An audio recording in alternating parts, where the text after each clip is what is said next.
This series is presented by Verizon, who are honored to give more to those who give the most.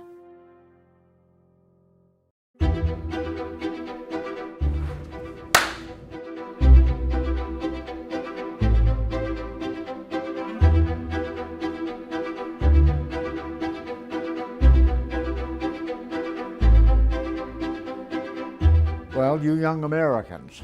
Dear young American. If I had advice to give to young Americans today, I would say, the future is going to be in your hands. Dear young Americans. Find some way to serve your community and your country.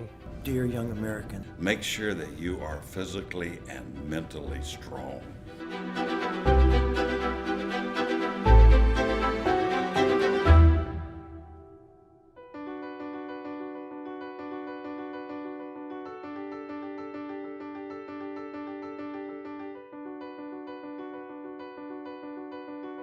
I can remember the day, but I really can't put my finger on anything that I did.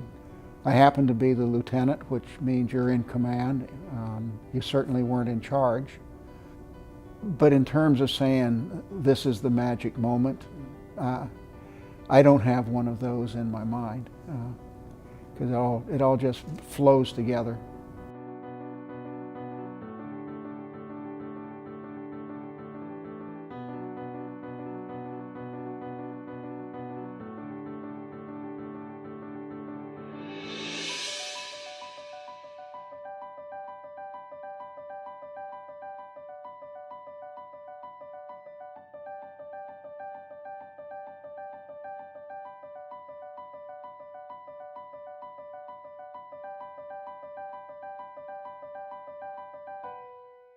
The object was to get as many people off that fire base as we could. We had to maintain our unit integrity, and if we could, deny the enemy the use of the artillery pieces that were there, which meant burn powder, destroy things, do as much damage as we could to render the fire base inoperable, and then leave the fire base as a fighting force.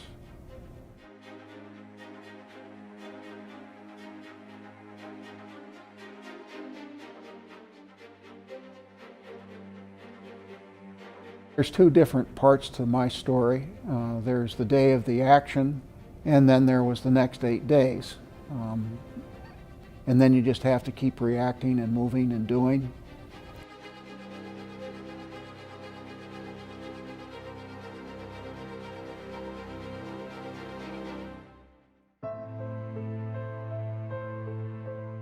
Dear young American, you know, when you finish school, you're beginning a new phase of your life. You're now into the realm of experience. And experience is a brutal teacher. It's a good teacher. It requires a different set of skills, however, than mastering schoolwork.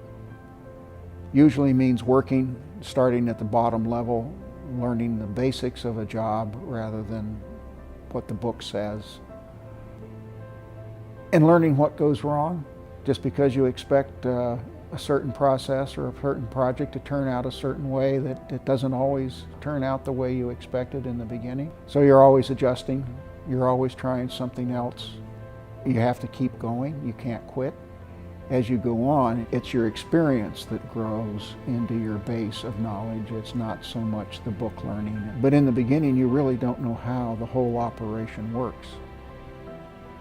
You may think you do, but it's one thing to prepare a meal as compared to eating it.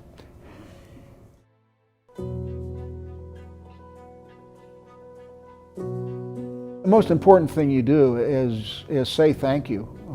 Sometimes the hardest thing to do is say thank you to your parents.